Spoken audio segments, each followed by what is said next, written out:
ओम शांति। 16 अप्रैल 2026। बाबा के महावाक्य। मीठे बच्चे, योग से ही आत्मा की खाद निकलेगी। बाप से पूरा वर्षा मिलेगा। इसलिए जितना हो सके योग बल बढ़ाओ। प्रश्न।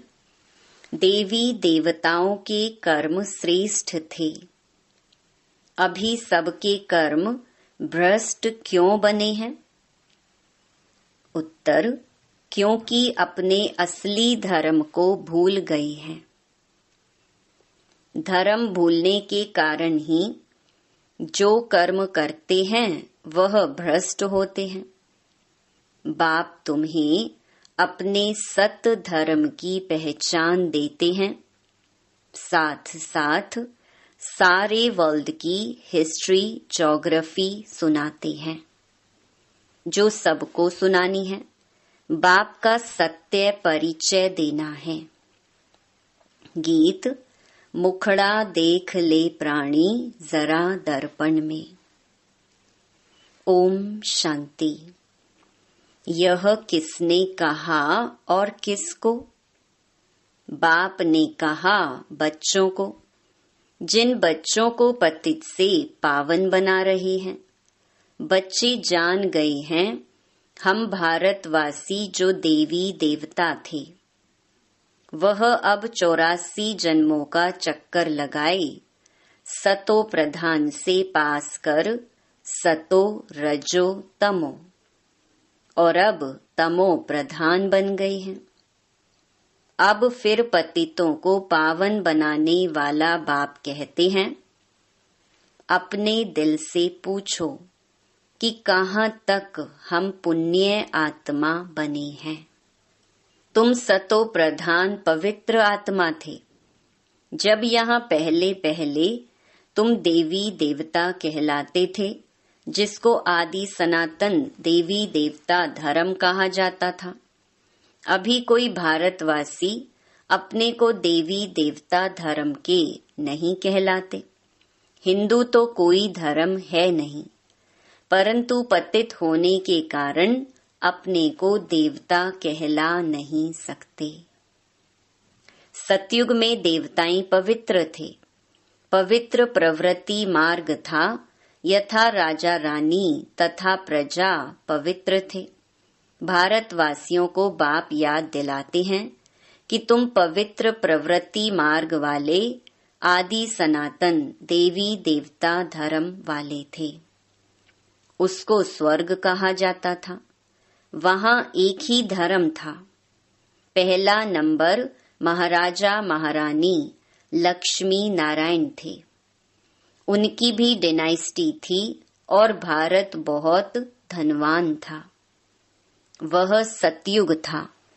फिर आए त्रेता में, तब भी पूज्य देवी देवता व क्षत्रिय कहलाते थे। वह लक्ष्मी नारायण का राज्य, वह सीता राम का राज्य, वह भी डायनेस्टी चली। जैसे क्रिश्चियन में एडवर्ड द फर्स्ट, सेकंड ऐसे चलता है, वैसे भारत में भी ऐसे था। 5000 वर्ष की बात है, अर्थात 5000 वर्ष पहले भारत पर इन लक्ष्मी नारायण का राज्य था। परंतु उन्होंने यह राज्य कब और कैसे पाया, यह कोई नहीं जानते। वही सूर्यवंशी राज्य फिर चंद्रवंशी में आया, क्योंकि पुनर्जन्म लेते लेते सीढ़ी उतरनी है। यह भारत की हिस्ट्री ज्योग्राफी कोई नहीं जानते। रचता है बाप तो जरूर सतयुगी नई दुनिया का रचता ठहरा। बाप कहते हैं बच्चे, तुम आज से 5000 वर्ष पहले स्वर्ग में थे। यह भारत स्वर्ग था, फिर नरक में आए हैं। दुनिया तो इस वर्ल्ड की हिस्ट्री ज्योग्राफी को नहीं जानती। वह तो अधूरी सिर्फ पिछाड़ी की हिस्ट्री जानते हैं। सतयुग त्रेता की हिस्ट्री ज्योग्राफी को कोई नहीं जानते। ऋषि मुनि भी कहते गए, हम रचता और रचना के आदि मध्य अंत को नहीं जानते हैं। जाने भी कोई कैसे, बाप तुमको ही बैठ समझाते हैं। शिव बाबा भारत में ही दिव्य जन्म लेते हैं, जिसकी शिव जयंती भी होती है। शिव जयंती के बाद फिर चाहिए गीता जयंती, फिर साथ साथ होनी चाहिए श्री कृष्ण जयंती। परंतु इस जयंती का राज भारतवासी जानते नहीं हैं कि शिव जयंती कब हुई, और धर्म वाले तो झट बताएंगे बुद्ध जयंती, क्राइस्ट जयंती कब हुई। भारतवासियों से पूछो शिव जयंती कब हुई, कोई नहीं बताएंगे।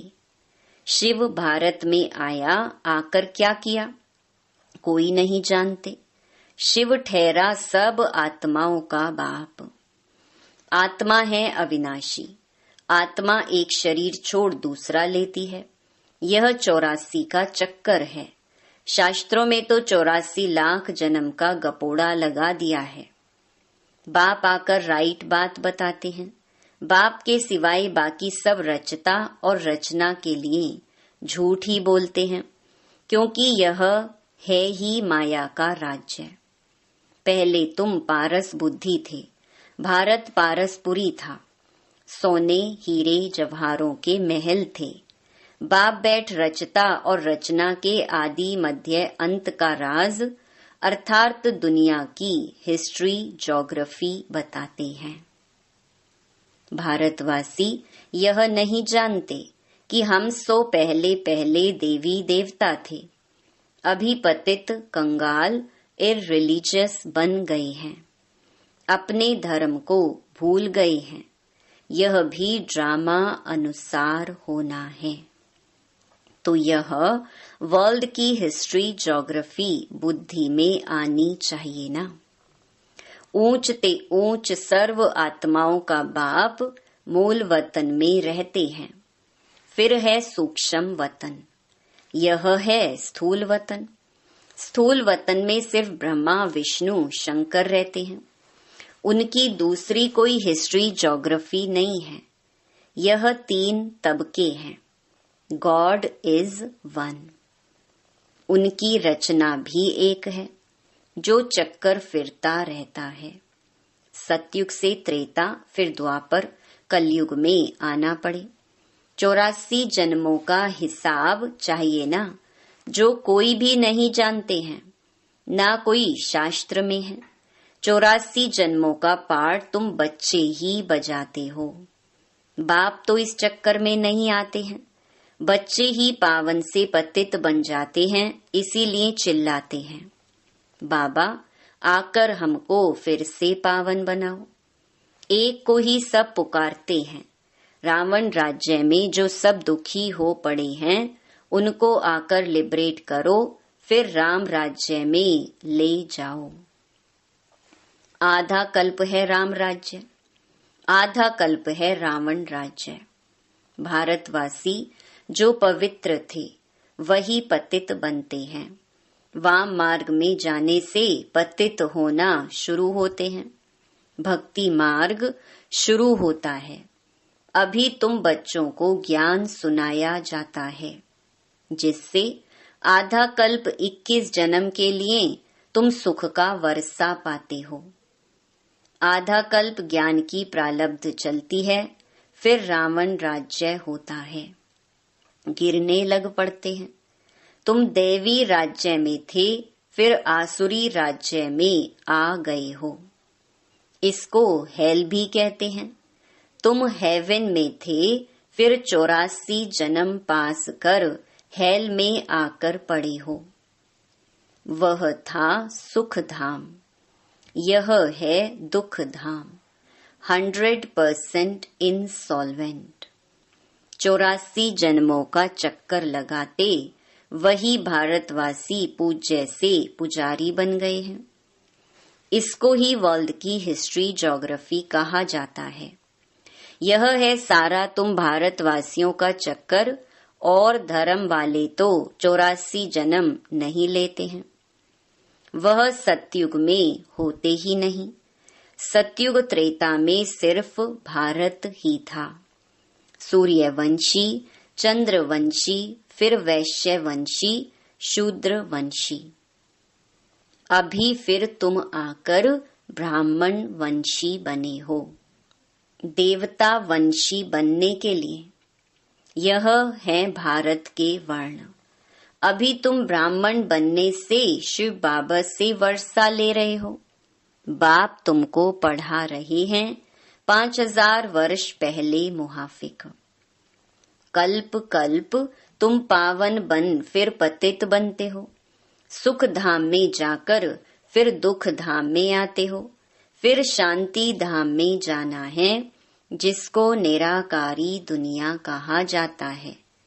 आत्मा क्या है, परमात्मा क्या है, यह कोई भी मनुष्य नहीं जानते हैं। आत्मा भी एक स्टार बिंदी है। कहते हैं भ्रकुटी के बीच में सितारा चमकता है। छोटी सी बिंदी है, जिसको दिव्य दृष्टि से देखा जा सकता है। वास्तव में स्टार भी नहीं कहा जाएगा। स्टार तो बहुत बड़ा है, सिर्फ दूर होने के कारण छोटा दिखाई पड़ता है। यह सिर्फ एक मिसाल दिया जाता है। आत्मा इतनी छोटी है जैसे ऊपर में स्टार छोटा दिखाई पड़ता है। बाप की आत्मा भी एक बिंदी मिसल है। उनको सुप्रीम आत्मा कहा जाता है। उनकी महिमा अलग है। मनुष्य सृष्टि का चैतन्य बीज रूप होने के कारण उनमें सारा ज्ञान है। तुम्हारी आत्मा को भी अभी नॉलेज मिल रही है। आत्मा ही नॉलेज ग्रहण कर रही है। इतनी छोटी बिंदी में 84 जन्मों का पार्ट नोंधा हुआ है। सो भी अविनाशी 84 जन्मों का चक्कर लगाते आए हो। इसकी एंड हो नहीं सकती। देवता थे, दैत्य बने, फिर सो देवता बनना है। यह चक्कर चलता आया है। बाकी तो सब हैं बाई प्लॉट। इस्लामी, बौद्धि आदि कोई 84 जन्म नहीं लेते हैं। यही सतयुग भारत में राइटियस सॉल्वेंट था। फिर 84 जन्म ले विशियस बने हैं। यह विशियस वर्ल्ड है। 5000 वर्ष पहले प्योरिटी थी, पीस भी थी, प्रॉस्पेरिटी भी थी। बाप बच्चों को याद दिलाते हैं, मुख्य है प्योरिटी। इसीलिए कहते हैं विशियस को वाइसलेस बनाने वाले आओ। वही सदगति देने वाला है। इसीलिए वही सतगुरु है। अभी तुम बाप द्वारा बेगर टू प्रिंस बन रहे हो, अथवा नर से नारायण, नारी से लक्ष्मी बनते हो। तुम्हारा यह राजयोग है। भारत को ही अब बाप द्वारा राजाई मिलती है। आत्मा ही 84 जन्म लेती है। आत्मा ही पढ़ती है शरीर द्वारा। शरीर नहीं पढ़ता। आत्मा संस्कार ले जाती है। मैं आत्मा इस शरीर द्वारा पढ़ती हूँ। इसको देही अभिमानी कहा जाता है। आत्मा अलग हो जाती है तो शरीर कोई काम का नहीं रहता है। आत्मा कहती है, अब मैं पुण्य आत्मा बन रही हूँ।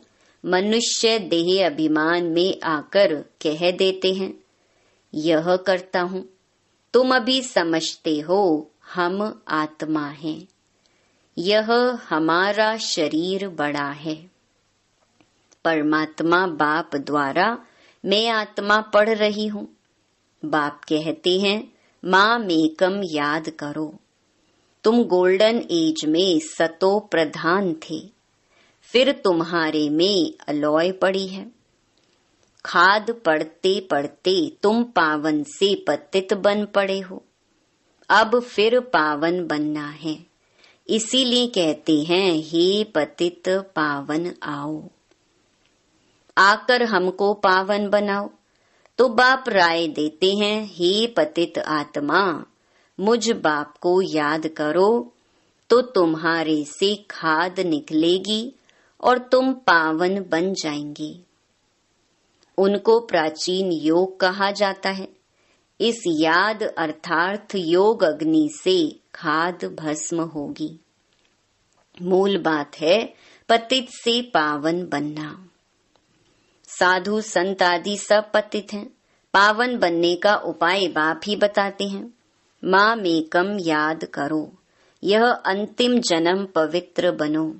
खाते पीते चलते फिरते मामेकम याद करो, क्योंकि तुम सब आत्माओं का माना आशिकों का माशूक मैं हूँ। तुमको हमने पावन बनाया था, फिर पतित बने हो। सभी भक्तियां आशिक हैं। माशूक कहते हैं कर्म भी भल करो। बुद्धि से मुझे याद करते रहो तो विकर्म विनाश होंगे। यह मेहनत है, तो बाप को याद करना चाहिए ना, वर्षा पाने के लिए। जो जास्ती याद करेंगे उनको वर्षा भी जास्ती मिलेगा। यह है याद की यात्रा। जो जास्ती याद करेंगे वही पावन बन आकर मेरे गले का हार बनेंगे। सभी आत्माओं का निराकारी दुनिया में एक सिजरा बना हुआ है। उनको इनकॉर्पोरियल ट्री कहा जाता है। यह है कॉर्पोरियल ट्री। निराकारी दुनिया से सबको नंबरवार आना है, आते ही रहना है। झाड़ कितना बड़ा है, आत्मा यहाँ आती है पार्ट बजाने। जो भी सब आत्माएं हैं सभी इस ड्रामा के एक्टर्स हैं। आत्मा अविनाशी है, उसमें पार्ट भी अविनाशी है। ड्रामा कब बना यह कह नहीं सकते, यह चलता ही रहता है। भारतवासी पहले पहले सुख में थे, फिर दुख में आए, फिर शांति धाम में जाना है, फिर बाप सुख धाम में भेज देंगे। उसमें जो जितना पुरुषार्थ कर ऊंच पद पाए। बाप किंगडम स्थापन करते हैं, उसमें पुरुषार्थ अनुसार राजाई में पद पाएंगे। सतयुग में तो जरूर थोड़े मनुष्य होंगे। आदि सनातन देवी देवता धर्म का झाड़ छोटा है, बाकी सब विनाश हो जाएंगे। यह आदि सनातन देवी देवता धर्म स्थापन हो रहा है, अर्थात स्वर्ग के गेट खुल रहे हैं। 5000 वर्ष पहले भी इस लड़ाई के बाद स्वर्ग की स्थापना हुई थी। अनेक धर्म विनाश हो गए थे। इस लड़ाई को कहा जाता है कल्याणकारी लड़ाई। अब नर्क के गेट खुले हैं, फिर स्वर्ग के गेट खुलेंगे। स्वर्ग के द्वार बाप खोलते हैं, नर्क के द्वार रावण खोलते हैं। बाप वर्षा देते हैं, रावण श्राप देते हैं। यह बातें दुनिया नहीं जानती। तुम बच्चों को समझाता हूँ। एजुकेशन मिनिस्टर भी बेहद की नॉलेज चाहते हैं, सो तो तुम ही दे सकते हो, परंतु तुम हो गुप्त। तुमको पहचानते ही नहीं है। तुम योग बल से अपनी राजाई ले रहे हो। लक्ष्मी नारायण ने यह राज्य कैसे पाया सो तुम जानते हो। इसको कहा जाता है ऑस्पिशियस कल्याणकारी युग, जबकि बाप आकर पावन बनाते हैं। श्री कृष्ण को तो सभी बाप नहीं कहेंगे। बाप निराकार को कहा जाता है। उस बाप को याद करना है, पावन भी बनना है। विकारों को जरूर छोड़ना पड़े। भारत वाइसलेस सुख धाम था, अब विशियस दुख धाम है। वर्थ नॉट अ पेनी है। यह ड्रामा का खेल है जिसको बुद्धि में धारण करके औरों को भी कराना है। अच्छा मीठे मीठे सिकीलधे बच्चों प्रति माता पिता बाप दादा का याद प्यार और गुड मॉर्निंग। रूहानी बाप की रूहानी बच्चों को नमस्ते। धारणा के लिए मुख्य सार। पहला, याद से पावन बन बाप के गले का हार बनना है। कर्म करते भी बाप की याद में रह विकर्मा जीत बनना है। दूसरा, पुण्य आत्मा बनने का पूरा पूरा पुरुषार्थ करना है। देह अभिमान छोड़ देही अभिमानी बनना है। वरदान, अपने बुद्धि रूपी नेत्र को क्लियर और केयरफुल रखने वाले मास्टर नॉलेजफुल पावरफुल भव।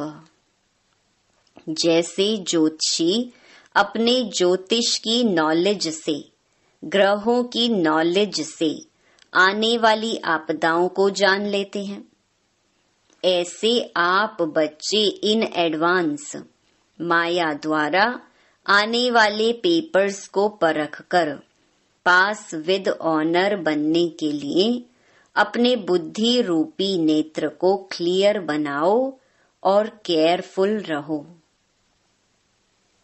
दिन प्रतिदिन याद की व साइलेंस की शक्ति को बढ़ाओ तो पहले से ही मालूम पड़ेगा कि आज कुछ होने वाला है।